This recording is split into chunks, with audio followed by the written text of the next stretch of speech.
실사판 릴로와 스티치가 이미 개봉했고 관객과 평론가 모두 결과를 극찬하고 있습니다. 하지만 이 영화는 정말로 그렇게 훌륭한가요? 이 영화는 원작과 같은 수준인가요? 아니면 디즈니의 또 다른 평범한 실사판일 뿐인가요? 우리는 알아볼 것입니다. 오늘 찰리 타렛에서는 영화의 장점과 단점에 대해 이야기할 것입니다. 항상 그렇듯이 이 영상에는 스포일러가 포함되어 있다는 것을 알려드립니다. 준비됐나요? 시작합시다.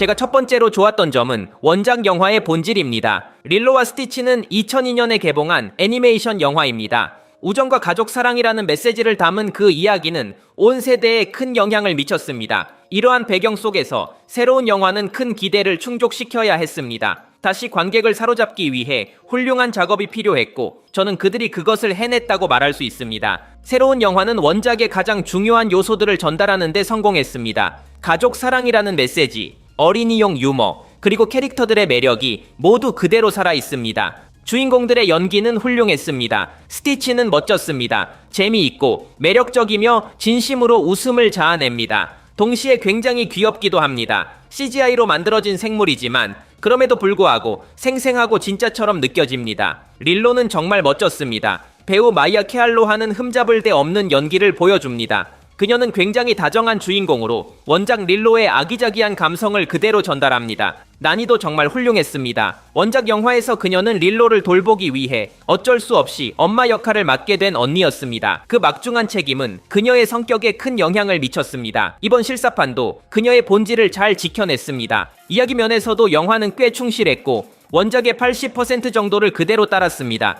결말이 조금 달라졌고 그 점은 분명히 느껴졌지만 전반적으로는 모든 것이 완벽하게 작동했습니다. 가족용 유머는 꽤 탄탄하게 느껴졌고 즐거움을 줍니다. 이 영화는 전혀 지루하지 않습니다. 항상 뭔가 재미있는 일이 벌어집니다. 슬픈 순간은 많지 않지만 등장하는 슬픈 장면들은 꽤 강렬하게 다가옵니다. 영화 후반부에 스티치를 중심으로 한 비극적인 장면이 있었고 제가 간 영화관에서는 여러 아이들이 그 장면을 보고 울기 시작했습니다. 이것은 관객이 캐릭터들과 연결되었다는 명확한 신호였습니다. 결국 그것이 디즈니의 마법입니다. 최고의 시절의 디즈니는 관객의 감정을 자극하는 이야기를 만들어냈고 많은 이야기들이 우리의 어린 시절에 깊이 새겨졌습니다. 아직도 그 마법을 조금은 간직하고 있다는 사실이 기쁩니다. 원작 영화의 팬으로서 저는 실망하지 않았다고 말할 수 있습니다. 애니메이션과 똑같은 장면들과 대사들이 여럿 있습니다. 정말로 똑같습니다. 혹시 이야기를 망칠까봐 걱정했던 사람이라면 안심해도 됩니다. 릴로와 스티치의 실사판은 원작을 매우 존중합니다. 백설공주나 최근의 다른 디즈니 실사판처럼 엉망이 아닙니다. 원작의 본질을 존중했고 저는 그것을 전적으로 칭찬합니다. 제가 두 번째로 좋았던 점은 가족에 대한 메시지입니다. 2002년의 원작 영화는 가족의 소중함과 결코 떠나지 않는 사랑에 대한 매우 명확한 메시지를 전달했습니다. 실사판은 이 메시지를 현재로 가져오되 더 성숙한 수준으로 끌어올렸습니다. 원작에서는 캐릭터들이 행복한 가족으로 함께 지내며 끝이 났습니다. 단순하고 효과적인 좋은 메시지였습니다. 하지만 실사판은 더 나아갔습니다. 이번 이야기에서 나니는 자신의 학업과 관련된 캐릭터 아크를 가집니다. 그녀는 부모님이 돌아가신 후 모든 것을 포기하고 릴로를 돌봐야 했다는 사실을 이야기합니다. 릴로를 돌보는 것이 그녀의 책임이 되었고 그녀의 인생은 그렇게 흘러갈 것처럼 보였습니다. 그러나 영화는 릴로가 언니에게 자신의 꿈을 이루러 가라고 말하며 끝이 납니다. 작은 릴로는 이웃의 보살핌을 받게 되는데 그녀는 가족 같은 존재입니다. 이렇게 해서 언니는 계속 공부할 수 있게 됩니다. 릴로는 언니를 사랑하기 때문에 언니가 행복하길 바랍니다. 둘은 멀리 떨어져 있어도 영원히 가족입니다. 이건 더 현대적이고 성숙한 메시지입니다. 심지어 더 현실적이고 건강한 메시지라고도 할 수 있습니다. 누군가를 사랑하는 것은 항상 곁에 두고 싶어 하는 것만이 아닙니다. 사랑은 때로는 그들을 위해 최선의 선택을 하도록 보내주는 것이기도 합니다. 이 메시지는 이웃이나 데이비드와 같은 조연들에게 훨씬 더 많은 중요성을 부여합니다. 그들은 리로를 사랑하고 가족처럼 돌봅니다.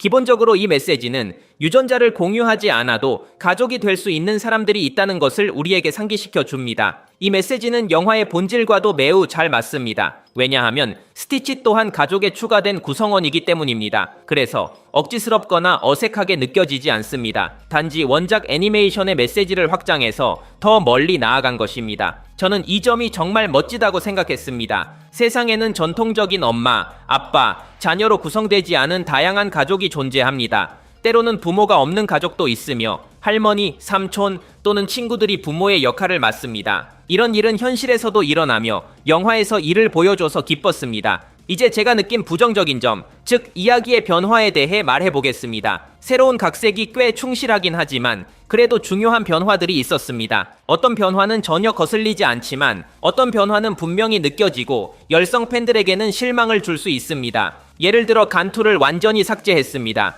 원작 영화에서 그는 외계인이자 은하 연방의 대장이었고 최종 악당 역할을 했습니다. 간투는 프랜차이즈에서 상징적인 존재가 되었습니다. 속편들과 애니메이션 시리즈에서도 계속 등장하며 주인공들과 대립했기 때문에 모두가 그를 잘 기억합니다. 안타깝게도 실사판에서는 예산 문제로 간투를 제거한 것 같습니다. 원래 이 영화는 극장 개봉용이 아니라 디즈니 플러스를 위해 제작되었기 때문에 1억 달러라는 제한된 예산을 가졌습니다. 이는 백설공주의 3억 달러 예산과 비교하면 매우 적은 금액입니다. 간투를 영화에 등장시키는 것은 꽤 많은 비용이 들었을 것입니다. 개인적으로는 간투와 스티치의 대결을 정말 보고 싶었습니다. 좋은 점은 아마 속편에서 그 캐릭터를 다시 사용할 수 있다는 것입니다. 다른 미묘한 변화들도 약간 거슬립니다.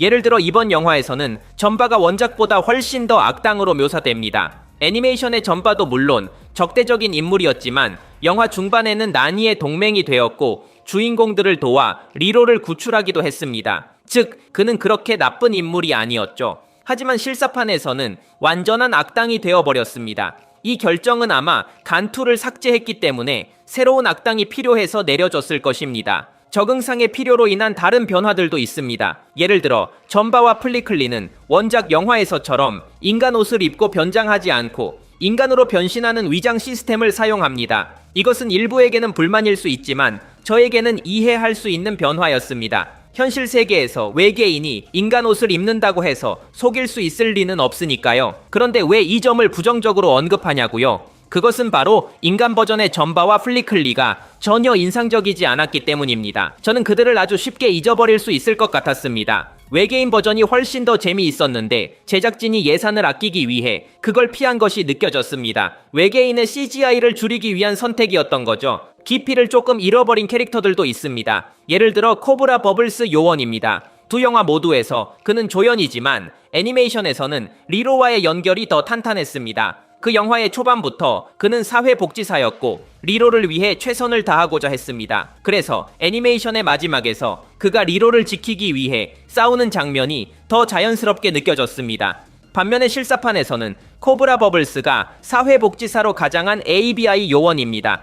따라서 그는 리로와 아무런 연결이 없습니다. 그런데도 마지막에 그녀를 보호하겠다고 다짐하는 장면이 나옵니다. 이건 좀 이상하게 느껴졌습니다. 왜냐하면 말씀드린 것처럼 그는 리로와 아무런 유대가 없었기 때문입니다. 이제 막 그녀를 만났을 뿐이었죠. 이런 세세한 부분들이 어색하게 느껴졌으며 애니메이션에서는 더 잘 처리되었습니다. 결론적으로 2025년판 리로와 스티치는 훌륭한 영화입니다. 따뜻한 마음, 매력, 그리고 아이들에게 건강한 메시지를 전달합니다. 또한 원작 영화의 본질을 매우 존중하고 있습니다. 하지만 약간의 실수들로 인해 완벽한 영화가 될 기회를 놓쳤습니다.